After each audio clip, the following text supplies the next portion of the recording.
하나님 말씀 이사야 41장 1절에서 10절 말씀입니다. 제가 가진 성경은 구약 성경 1016페이지입니다. 41장 1절에서 10절 뜻을 생각하면서 제가 먼저 1절 읽겠습니다. 섬들아 내 앞에 잠잠하라. 민족들아 힘을 새롭게 하라. 가까이 나아오라. 그리고 말하라. 우리가 서로 재판자리에 가까이 나아가자.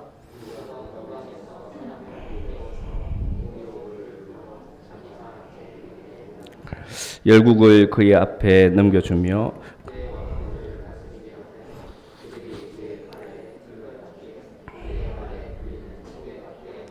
그가 그들을 쫓아가서 그의 발로 가 보지 못한 길을 안전히 지났나니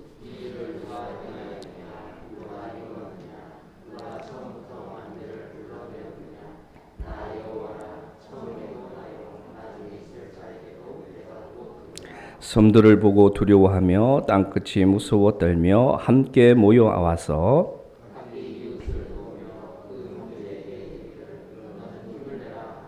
목공은 금장색을 격려하며 망치로 고르게 하는 자는 매질꾼을 격려하며 이르되 땜질이 잘 된다 하니 그가 못을 단단히 박아 우상을 흔들리지 아니하게 하는도다.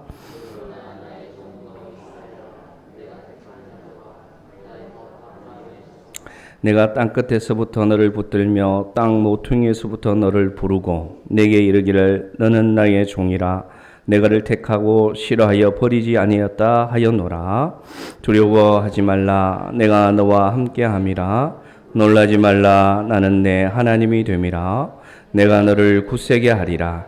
참으로 너를 도와주리라. 참으로 나의 의로운 오른손으로 너를 붙들리라. 아멘. 잠깐만 기도합시다. 하나님 아버지, 부족한 종이 한 주간 준비한 말씀을 전하고자 합니다. 오직 주 예수 그리스도의 십자가의 은혜만 오늘 우리에게 송파되게 하여 주시고 전하는 자나 듣는 자가 오직 하나님의 은혜의 시간 되도록 우리에게 함께하여 주옵소서. 예수님의 이름으로 기도드립니다. 아멘. 우리 아까 찬양팀에서 그 드린 찬양 있잖아요. 모든 것이 은혜, 지나온 모든 것이 은혜고 당연하게 여겼던 것들도 다 하나님의 은혜라는 그 찬송이 참 좋죠. 저도 우연히 설교를 준비하다가 금요일날 저 찬양을 1시간 연속되는 걸 틀어놓고 설교 준비했습니다. 참 감사한 것은 말씀을 준비하는 종과 찬양을 준비하는 종이 함께 연합되니 참 감사합니다. 이제 말씀으로 들어가겠습니다. 이사야 40장부터는 하나님의 회복의 선포를 얘기합니다. 그래서 언약의 백성에게 하나님이 어떻게 회복시키고 또 하나님의 언약의 백성들을 괴롭히는 민족들을 어떻게 심판하실지 또 장차 새하늘과 새 땅은 어떻게 이 땅 가운데 오게 될지를 그래서 희망과 용기를 주는 말씀이 바로 이사야 40장부터 66장까지의 말씀입니다. 우리 모두는 두려움을 가지고 있습니다. 다시 시작된 이 코로나의 4차 유행 속에 반복되어서 적응이 될 것도 같지만 여전히 우리는 불안과 두려움으로 삶에 힘들어합니다. 백신을 얘기하지만 우리는 이렇게 생각합니다. 혹시 내가 코로나에 걸리면, 혹시 우리 직장이, 우리 일터가, 우리 가게가 코로나에 감염이 되면, 더 나아가 목회자인 저는 혹시 우리 교회에서 코로나가 나오게 되면 어떻게 될까 이런 막연한 두려움이 우리에게 찾아오기도 합니다. 그런데 우리가 가만히 생각해 보면 이 코로나가 아니어도 이 시대에는 많은 사람들이 두려움을 가지고 삽니다. 왜 그렇습니까? 이 시대가 갈수록 미래에 대한 불안함을 우리에게 주고 있습니다. 그래서 우리 청년 세대들은 역사상 가장 힘든 시기를 보내고 있습니다. 왜냐하면 미래가 보장되지 않습니다. 직장도 정년이 보장되지 않고 모든 것이 경쟁이 너무 치열한 불안함 속에서 두려움을 가지고 살아갑니다. 그러므로 우리 모두는 정도의 차이는 있지만 두려움을 가진 자들로 살아가고 있습니다. 그런데 이 이사야 말씀, 이 예언이 선포된 시대, 당대의 이스라엘 백성들도 모두 두려움 속에 살아가고 있었습니다. 이사야 41장 5절 말씀 한번 보겠습니다. 다시금 보시면 이렇게 얘기합니다. 섬들이 보고 두려워하며 땅끝이 무서워 떨며 함께 모여와서, 이렇게 얘기합니다. 섬들이 보고 두려워하고 땅끝도 무서워 떨고 있다, 이렇게 표현하고 있습니다. 저기서 섬이란 어떤 의미일까요? 각 나라와 각 민족을 얘기합니다. 또 저 섬은 작게는 우리 한 영혼 한 영혼을 말하는 단어이기도 합니다. 여러분, 섬은 어디에 있습니까? 바다에 있습니다. 고대 근동의 사람들은 이 바다를 두려움의 장소라고 여겼습니다. 왜냐하면 많은 사람들이 바다에서 죽었기 때문입니다. 그래서 바다는 사탄이 지배하는 곳이고 마귀가 사는 곳이다. 그래서 바다는 두려움의 장소였습니다. 그렇다면 저 섬이 바다 가운데 있다는 것은 어떤 의미일까요? 저 섬이란 두려움의 정중간에.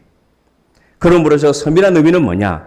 두려워 갇혀있는 고립의 땅을 의미합니다. 고립의 땅을 의미합니다. 그러면 저기서 말하는 땅끝은 어떤 의미일까요? 성경에서 등장하는 땅끝. 실패와 좌절로 또 죄로 인해서 하나님의 낯을 피한 자들이 하나님으로부터 멀어지고 도망한 장소가 어디냐? 땅끝이라고 여깁니다.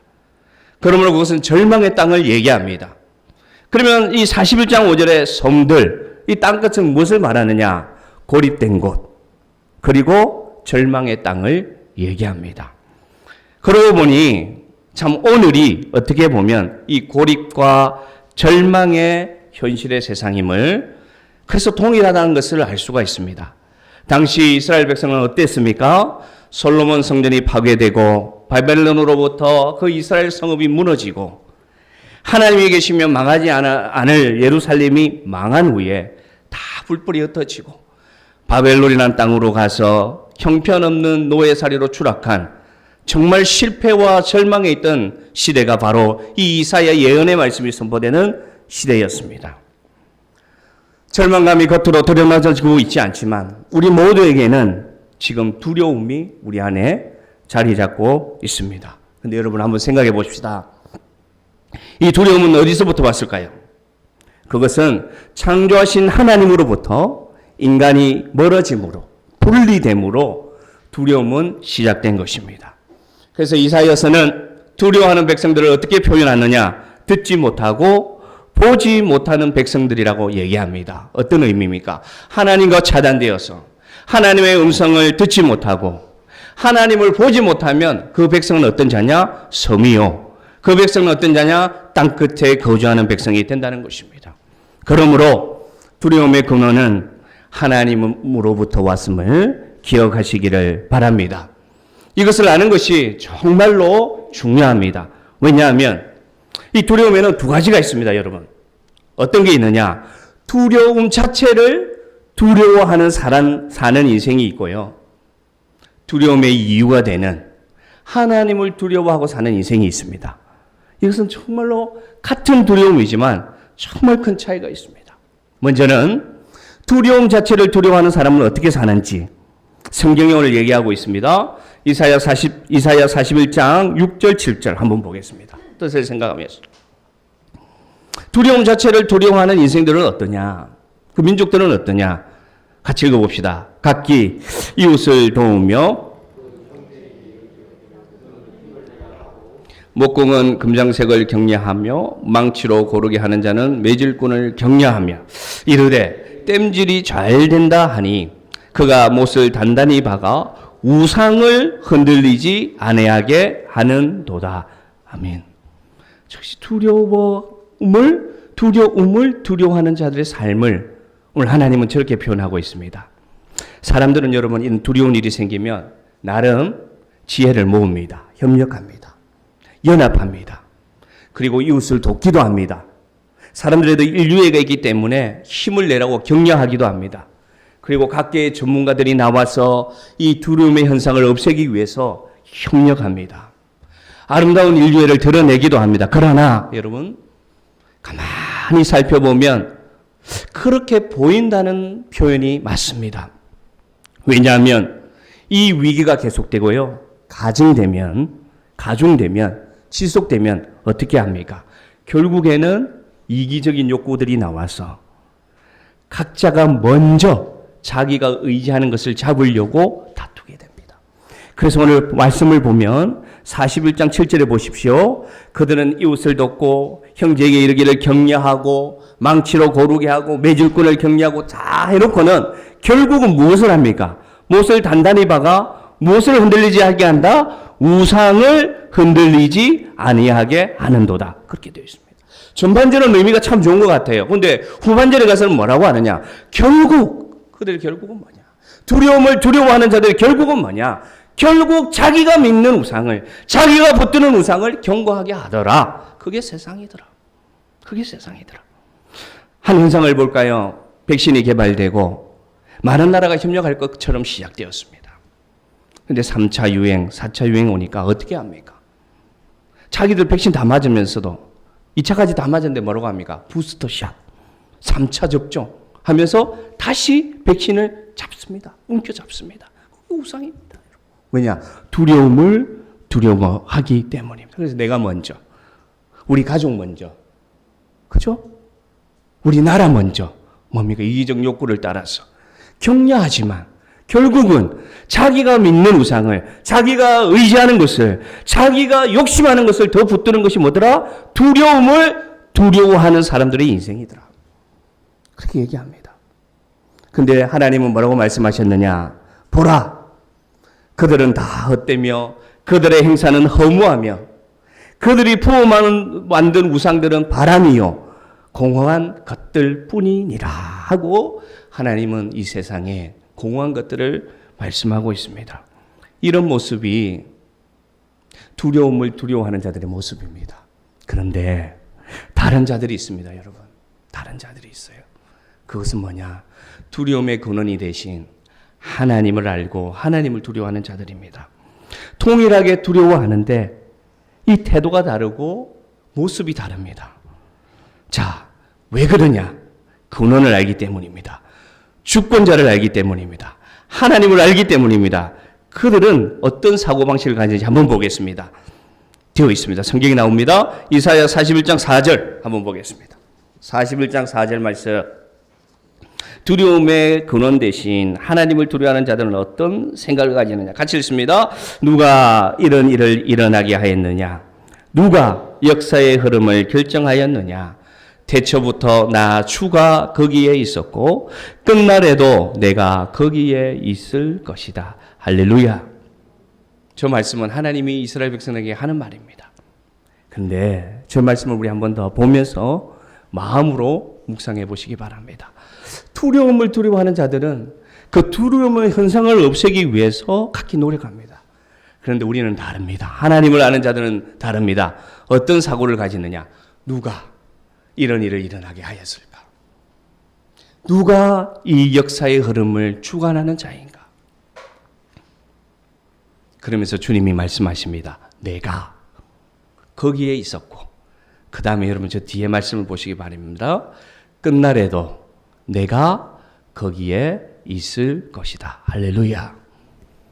여러분 힘이 나십니까?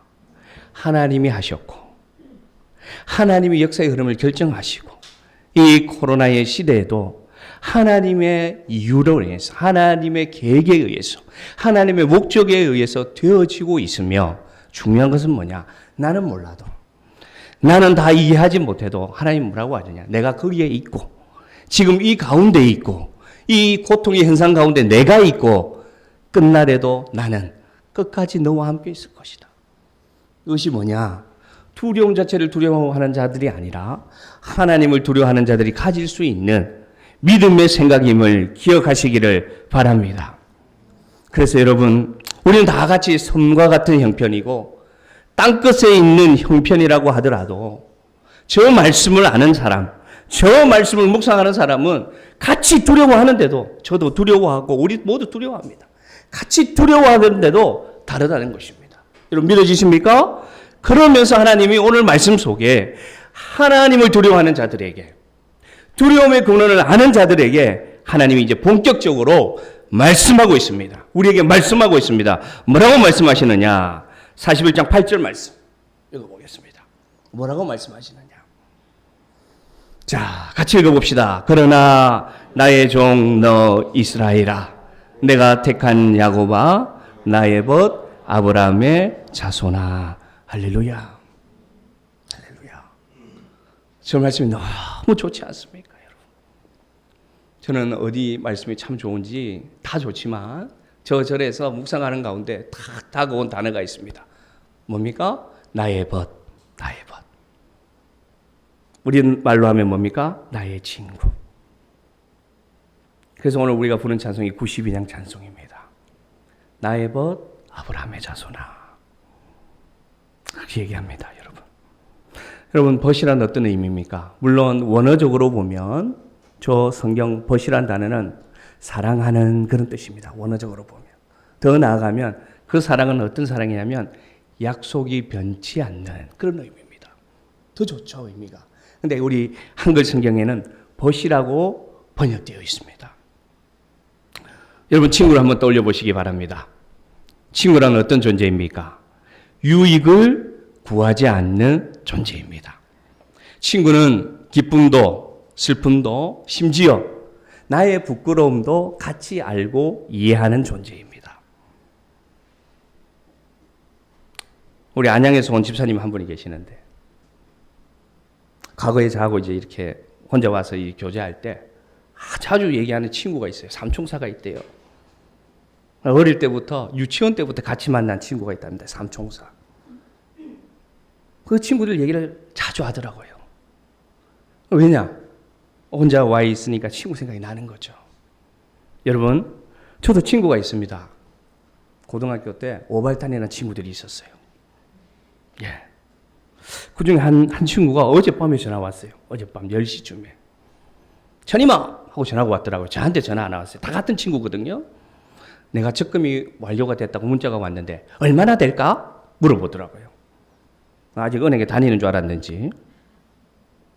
그 친구가 어떤 친구냐면요.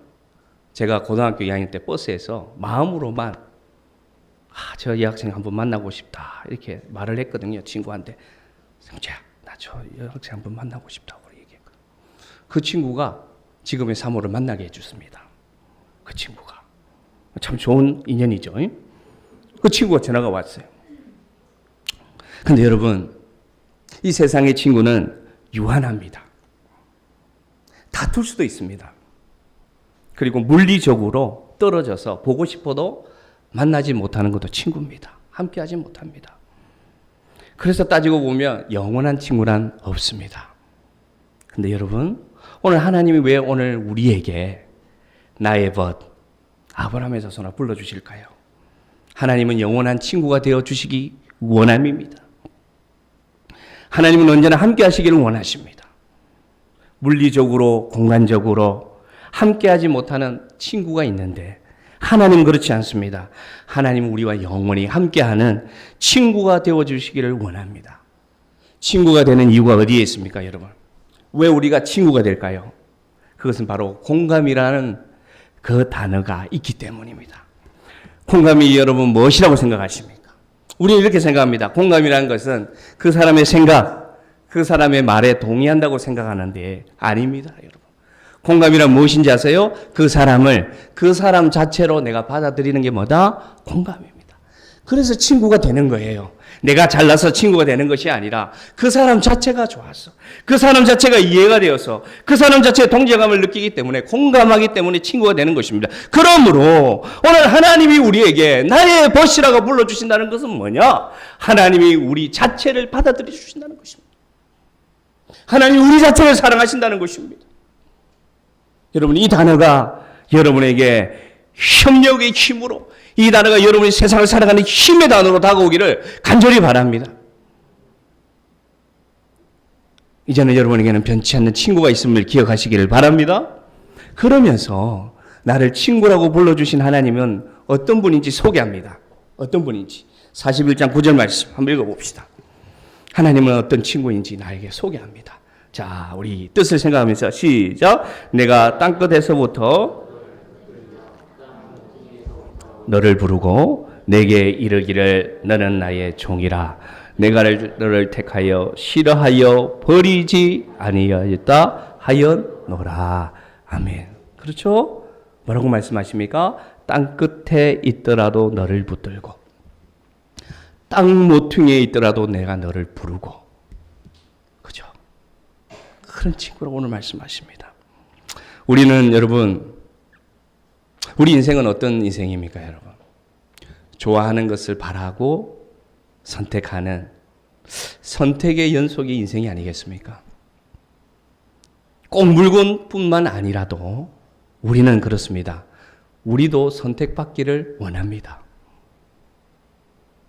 그리고 선택받은 사람은 행복함을 느낍니다. 사랑하는 사람에게 선택받기를 원하고요. 면접을 보는 회사에게 선택받기를 원하고요. 어떤 공동체에 왔을 때 택함을 받기를 소망합니다. 그래서 선택받으면 행복해합니다. 그런데 여러분 다시 말씀드리지만 이 선택이 영원하지가 않더라는 것입니다. 선택한 사람과 나를 선택한 회사가, 나를 선택한 공동체가 나를 선택하였더라도 내가 능력이 없으면, 내가 실수하면, 내가 싫어하면 버리더라는 것입니다. 그것이 뭐냐? 세상의 선택입니다, 여러분. 나는 그대로였어요. 사람도 변하고 세상도 변하고 가족도 다 변하며 나는 그대로 있는 것 같은데 아니더란 말입니다. 더 나아가 그렇다면 나는 어떠한가? 나도 마찬가지였습니다. 나도 선택하면 안 버릴 줄 알았는데, 나도 그들을 탓할 이유가 없는 게, 나도 선택했다가 나도 그것이 싫어지고 실증나면 나도 버리더라. 그래서 이 세상에는 쓰레기가 넘쳐납니다, 여러분. 이 제주도에도 쓰레기가 넘쳐납니다. 왜냐? 선택했다가 버렸기 때문에. 필요가 없기 때문에 버렸기 때문에. 물건뿐만 아닙니다. 사람도 마찬가지입니다. 그래서 이 세상에는 선택했다가 버림받은 인생들이 너무나 많습니다. 선택받았다가 버림받은 사람도 많고요. 선택했다가 버린 것도 많습니다. 근데 여러분, 오늘 하나님 뭐라고 말씀하시느냐? 내가 너를 택하여 싫어져도 뭐라고 말합니까? 버리지 아니한다 약속하십니다. 하물며 여러분, 아이조차 버리는 세상입니다. 자기가 사랑해서, 자기가 낳은 아들, 자기가 사랑해서 자기가 입양한 아이도 버리는 세상입니다. 오늘 하나님 뭐라 말씀하시느냐? 나는 너를 택하였는데 어떤 이유든 네가 나를 싫어해도, 네가 나를 버려도 나는 너를 어떻게 한다? 버리지 아니할 것이다. 할렐루야. 우리 왜 두려워합니까, 여러분? 선택당했다가 버림받았기 때문입니다. 선택했다가 버려서 두려움을 주기도 합니다. 우리 하나님 뭐라고 말씀하시나? 다시 강조합니다. 나는 너를 택하고 나는 너를 부르고 싫어져도 절대 버리지 않는 선택을 나는 너에게 했다. 오늘 말씀하고 있습니다. 그분이 우리 하나님임을, 그분이 우리의 친구가 되어주심을 기억하시기를 바랍니다. 그러면서 여러분, 오늘 우리에게 이제 미래에 대한 약속을 주십니다. 하나님이. 우리에게 소망의 말씀을 주십니다. 우리가 너무나 좋아하는 말씀, 41장 10절 말씀 이제 읽어보도록 하겠습니다. 41장 10절 말씀 시작. 두려워하지 말라. 내가 너와 함께 함이라. 놀라지 말라. 나는 내 하나님이 됨이라. 내가 너를 굳세게 하니라. 참으로 너를 도와주리라. 참으로 나의 의로운 오른손으로 너를 붙들리라. 아멘. 아마 우리 기독교인들에게 여러분, 당신이 혹시 이 성경 가운데 참 좋아하는 구절을 얘기해 보십시오 하면 분명히 이 말씀, 이사야 41장 10절 말씀이 분명히 3위 안에 들 것 같아요. 3위 안에 들 것 같아요. 그리고 많은 사람들이 하나님 앞에 기도할 때 응답받는 말씀이 이 말씀입니다. 이 말씀. 저도 신앙생활 가운데, 목회 가운데 참 많이 응답받은 말씀이 이 말씀입니다. 그죠? 두려워하지 말라. 내와 함께 함이라. 이 뜻은 뭡니까? 두려워하지 말라. 세상 사람들은 너를 떠나도 나는 너와 함께 할 것이다. 놀라지 말라. 나는 내 하나님이 됨이라. 그만이 놀라고 두려워하는 건 내가 이해한다. 그러나 나를 봐라. 내가 있지 않니? 내가 너에게 새 힘을 주리라. 그렇게 얘기합니다. 근데 참 더 은혜가 되는 말씀은 뭐냐? 저 단어 가운데 여러분 강조하는 표현입니다. 뭐라고 강조하시느냐? 참으로. 보시기 바랍니다.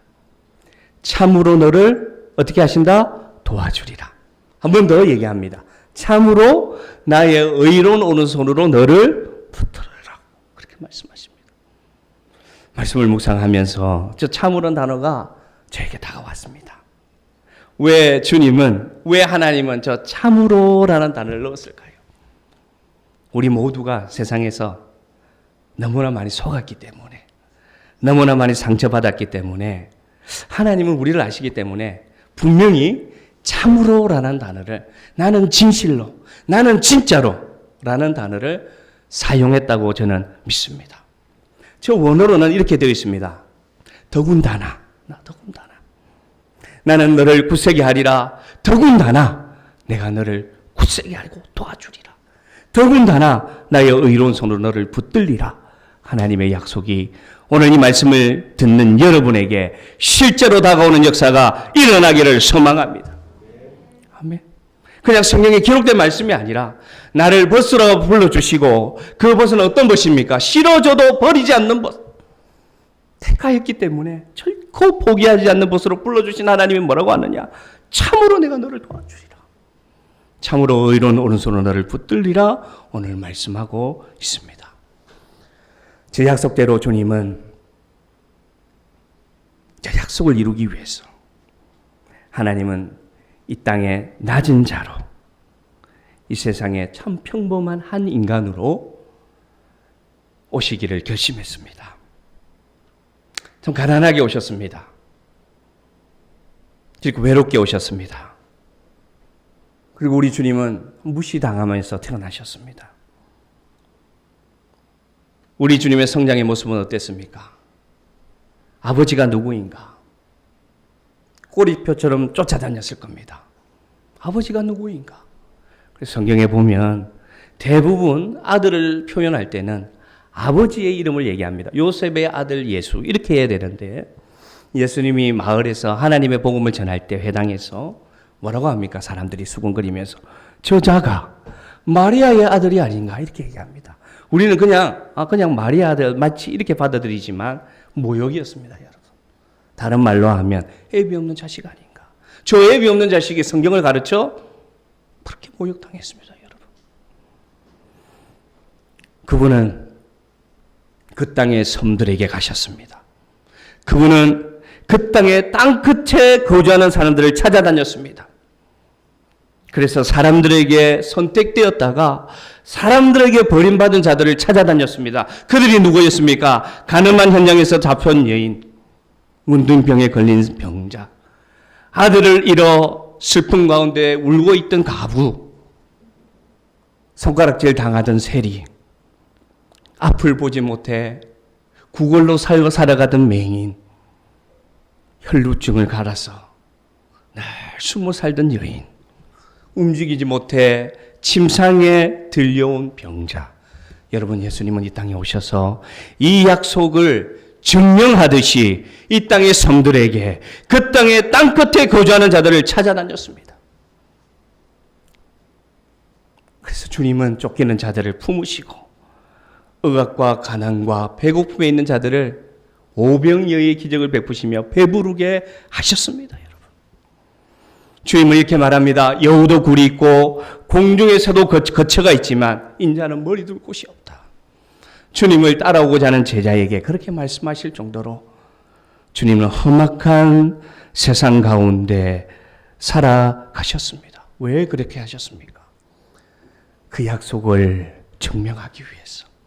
나는 택하도 버리지 않겠다는 그 약속을 증명하기 위해서, 두려워하지 말라, 놀라지 말라 그 약속을 증명하기 위해서 주님은 이 땅에 오셔서 그렇게 사셨습니다. 정말 드라마틱한 장면은 뭐냐? 주님은 그 뜨거운 태양 아래 한 영혼을 기다렸습니다, 여러분. 그 한낮에, 그 유대 땅에, 그 뜨거운 시간에 누구를 기다렸느냐? 4번을 결혼을 하고도 또 버림받을 한 여인, 사람들의 눈을 피해 그 뜨거운 한낮에 물을 길러 나오던 그것도 유대인도 아닌 사마리아 여인을 주님은 기다렸어요. 그 목마름 속에서 기다렸어요. 근데 저는 그 장면을 묵상하면서 들은 생각이 있습니다. 오늘도 주님은 이 뜨거운 태양과 광야와 같은 세상 가운데 목마름을 찾고 있는, 목마름을 채우기 위해서 영원한 목마름을 해소하지 못해서 헤매는 영혼들을 지금도 기다리고 계심을 저는 믿습니다, 여러분. 지금 여전히 서서 기다리고 계십니다. 뜨거운 태양 아래서 누구를 기다리시냐? 다른 사람이라 생각하지 마십시오, 여러분. 내가 아닌 다른 영혼이라 생각하지 마십시오. 내가 아닌 내 앞집에 사는 사람이라 생각하지 마십시오. 바로 우리를 기다리고 있습니다. 우리를 기다리고 있습니다. 지금 주님이 서서, 우두커니 서서, 그 광야 한가운데서, 세상 한가운데서 이 약속을 실천하신 주님이 나를 만나기 위해서 기다리고 계심을 기억하시기를 바랍니다. 그러면서 이 주님이 무엇으로 이 약속을 성취하셨느냐? 바로 여러분, 의로운 오른손으로 이 약속을 우리에게 성취해 주셨습니다. 과거에 제가 나누었던 설교 제목이 있습니다. 제목이 뭐였냐면 우리의 길이 바다 위에 있음을 이란 설교였어요. 혹시 기억하실지 모르겠습니다. 우리의 인생 길이 바다 위에 있음을 이란 설교 제목으로 나누었던 말씀이 있습니다. 베드로가 그 폭풍 가운데, 그죠? 두려워 떠는 가운데 바다 위로 걸어오시는 주님을 발견합니다. 베드로의 인생은 어떤 인생이었습니까? 어부였습니다. 그가 가장 두려웠던 게 뭘까요? 파도였죠. 풍랑이었죠. 갈릴리 바다에 수시로 불었던 그 조각배를 엎어버렸던 그 풍랑이 베드로는 인생 가운데 제일 두려웠을 겁니다. 그런데 그가 사람 낚는 어부가 되면 그 풍랑을 안 만날 줄 알았어요. 그가 인생의 어부가 아니라 사람 낚는 어부가 되면 이제는 그 풍랑이 자신에게는 없을 줄 알았어요. 마찬가지입니다. 내가 예수 믿으면 내 인생의 풍랑은 더 이상 없을 줄로 알았습니다. 그런데 풍랑이 찾아오니까 더 두려운 거예요. 이 베드로가 걸어오는 주님을 보고 뭐라고 합니까? 주님! 만일 주님이시면 이 지긋지긋한 풍랑, 내 인생에 끊임없이 역사하는 이 문제 좀 이기게 하옵소서. 나를 바다 위를 걷게 하옵소서 외칩니다, 여러분. 기억하십니까, 여러분? 그때 주님 말씀하십니다. 걸어오라. 베드로가 한 번도 이기지 못했던 그 풍랑을, 파도를 믿음으로 주님을 바라보고 걷습니다. 뚜벅뚜벅 걷습니다. 걷던 베드로가 바람의 소리를 듣습니다. 풍랑의 소리를 듣습니다. 파도의 높이를 봅니다. 어떻게 됩니까? 빠져들어 봅니다. 그냥 빠져버리는 거예요. 그때 여러분 무엇이 등장하는지 아세요? 마태복음 14장 31절입니다. 여러분 14장 31절 시작. 예수께서 즉시 손을 내밀어 그를 붙잡으시며 이르시되 믿음이 작은 자여 왜 두려워하느냐. 주님이 이 세상에 오신 이유는 여러분 의로운 오른손에 약속을 지키시기 위해 오셨고 누구를 통해서 보여주느냐? 베드로를 통해서 우리에게 보여주고 있다는 것입니다. 이 코로나의 상황 가운데 빠져들고 있습니다. 불안함 때문에 미래가 어떻게 될지 모르는 알 수 없는 두려움 때문에 우리가 빠져들고 있습니다. 그러나 여러분 하나님은 약속을 지키시는 분이십니다. 나의 벗 아브라함의 자손아 내가 너를 택하였고 내가 너를 불렀나니 싫어져도 나는 너를 버리지 않겠다. 무엇으로 보여줍니까? 그 의로운 오른손으로 우리에게 보여주셨습니다. 이미 보여주셨습니다. 베드로에게 보여주신 그 의로운 오른손이 주님은 가장 많은 사람들이 모여드는 그 6월절 축제의 날에 주님은 가장 높은 곳에서 가장 비참한 모습으로 십자가에 못 박히셨습니다. 왜냐? 많은 사람들이 그를 보게 하기 위해서, 많이 두려워하는 인생들에게 그 두려움이 내가 짊어지고 그 고통을 내가 짊어지고 나를 믿으면 너의 두려움을 내가 가져가겠다는 약속을 지키기 위해서 가장 많은 사람들이 예루살렘에 몰려오는 그때에 가장 핫한 시간에 주님은 십자가에 못 박힘으로 나는 너를 위하여 왔다는 것을, 나는 너의 친구라는 것을, 나는 너를 결코 택하여 버리지 않는다는 것을 보여주셨습니다. 여러분, 그 주님의 오른손을 기억하시기를 바랍니다. 그 주님의 오른손을 기억하시기를 바랍니다. 그 주님의 오른손이 우리와 함께 있음을 기억하시길 바랍니다. 나는 어떻습니까? 나는 내 욕심을 찾아 배를 채우고 삽니다. 주님은 그 배에, 당신의 배에 창에 찔려 주셨습니다. 우리는 어떠합니까? 단맛을 찾아다닙니다. 맛집을 찾아다닙니다. 우리 입에 맛있는 것을 담으려고 살아가고 있습니다. 그러나 주님은 어떻게 하셨습니까? 그 십자가에서 쓴 포도주 잔도 거부하셨습니다. 내 머릿속에는 내 미래의 계획, 내 인생의 후반전 꽉 차 있습니다.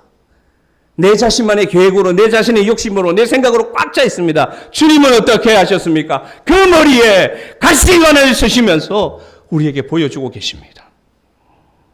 나의 발은 어떻게 하셨습니까? 내 발은 주님을 떠납니다. 세상 가운데 막 다닙니다. 주님을 잃어버리고 다닙니다. 기억하지 않고 살아갑니다. 십자가를 묵상하지 않고 살아갑니다. 감사하지 않고 살아갑니다. 그러나 주님은 그 발에 대못을 박혀주시면서 나의 변치 않는 벗이라고, 나를 택하여 버리지 않는다고 그 증표를 보여주셨다는 것입니다. 그 벗이 우리에게 있음을 기억하시길 바랍니다. 더 이상 두려움을 두려워하는 자가 되지 않기를 간절히 바랍니다. 여러분, 우리가 두려워하는 그 두려움은 실체가 없습니다. 여러분, 우리가 두려워하는 그 근심은 실체가 없습니다. 여러분, 우리가 걱정하는 70%는 일어나지 않을 일이고 우리가 알지 못하는 부분에서 생기는 것이지 두려워한다고 해소되지 않습니다. 불안해한다고 그 걱정이 없어지지 않습니다. 십자가에 달린 의로운 오른손을 증표하신 예수를 바라보시기를 바랍니다. 그러면 우리에게 평안이 올 줄로 믿습니다. 약속이 실현될 줄로 믿습니다. 그래서 오늘 저 찬송, 위에 계신 나의 친구, 늘 가까이 계시도다, 사랑하는 나의 친구란 찬송을 부를 때 진짜 맞다, 예수가 나와 함께 있다. 아무 친구가 내 곁에 없지만, 일주일 아무도 못 만나고 홀라 살아가고 있지만, 그렇다고 제가 일주일 아무도 안 만났더라고요. 혼자 살아가고 있지만 누가 있느냐? 예수님이 함께 계신다. 예수님이 내 친구가 되어주신다. 나는 믿습니다. 나는 믿습니다. 내 인생길을 돌아보니 그 어렵고 힘들 때마다, 부끄러운 형편일 때마다, 그 첫 직장에 취업해가지고 아무것도 몰라서 밤새도록 컴퓨터를 분해하면서 분해하던 그때도 다 퇴근하고 혼자서 아무것도 모르는 것을 드라이버 들고 그렇게 땀을 흘릴 때도 퇴근하는 길에 그 별을 볼 때 주님이 말씀하셨어요. 내가 너와 함께한다. 저는 그 기억을 잃을 수가 없습니다. 사랑하는 성도 여러분, 무엇을 두려워하십니까? 무엇에 놀라서 자꾸 달아나십니까? 주님이 여러분 곁에 계심을 기억하시길 바랍니다. 그러면서 이렇게 얘기합니다. 참으로, 진짜로 내가 너를 도와주리라. 내가 의로운 손으로 너를 붙들겠다 말씀하신다고 말씀하십니다. 말씀을 마칩니다. 라디오인지 어떤 매체인지 들었던 내용이 생각났어요. 사람은 두려워하면 어떤 현상이 일어나느냐? 두려워하면 심장의 박동이 빨라집니다. 쿵쿵쿵쿵. 두려워하면. 그 다음에 긴장하게 됩니다. 몸이. 두려워하면. 그 사람은 두려워하면 어떻게 되느냐? 침이 마릅니다. 입이 마릅니다. 저도 이 10시 30분만 되면 심장이 막 뜁니다. 쿵쿵쿵쿵. 쿵쿵쿵쿵. 설교를 많이 했지만 1300번 했더라고요. 설교를 1300번. 많이 했더라고요. 생각보다. 그런데도 여전히 10시 30분 되면 쿵쿵쿵쿵 뜁니다. 교육자실에 앉아있으면 쿵쿵쿵쿵. 입이 마릅니다. 그래서 물을 계속 마십니다. 근데 여러분, 참 현상은 동일한데 전혀 다른 우리 감정이 있습니다. 뭔지 아세요? 설렘입니다. 설렘. 자, 보세요. 설레면 어떻게 됩니까? 심장이 뜁니다. 설레도 긴장이 됩니다. 설레도 입이 마릅니다. 어떤 차이입니까? 그런데 천지 차이죠. 두려움과 설렘은 천지 차이죠. 그런데 여러분, 저는 믿습니다.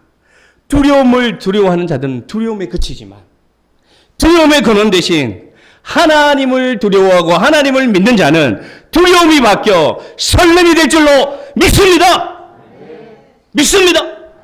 똑같은 현상은 심장이 뛰고, 현상은 똑같습니다. 긴장이 되고, 현상은 힘이 마릅니다. 그러나 하나님을 믿는 자는 이제는 두려움이 아니라 그 두려움이 설렘으로 바뀔 줄로 믿습니다.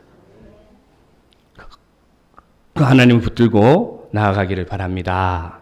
자, 마지막으로 우리가 읽었던 말씀 한 점만 더 읽고 말씀 마칩니다. 41장 4절 말씀, 제일 마지막 말씀. 이사야 41장 4절 말씀. 자, 우리 읽어봅시다. 시작. 누가 이런 일을 일어나게 하였느냐? 누가 역사의 흐름을 결정하였느냐? 태초부터 나, 주가 거기에 있었고. 저는 이 부분입니다, 여러분. 꼭 붙듭시다, 한 주간. 같이 읽읍시다. 끝날에도, 시작. 끝날에도 내가 거기에 있을 것이다. 아멘. 변치 않는 나의 친구. 끝날까지 나와 함께하는 주님이 약속하십니다. 너의 모든 인생이 각자 다 힘들고 괴롭고 알 수 없는 고통 가운데 있더라도 기억하라. 내가 너의 그 고통 현장에 함께 있고 끝날까지 나는 너를 떠나지 않고 함께 있을 것이다. 그 약속의 주님을 붙드시는 우리 사랑하는 성도들 되기를 바랍니다. 우리 찬양 드리겠습니다.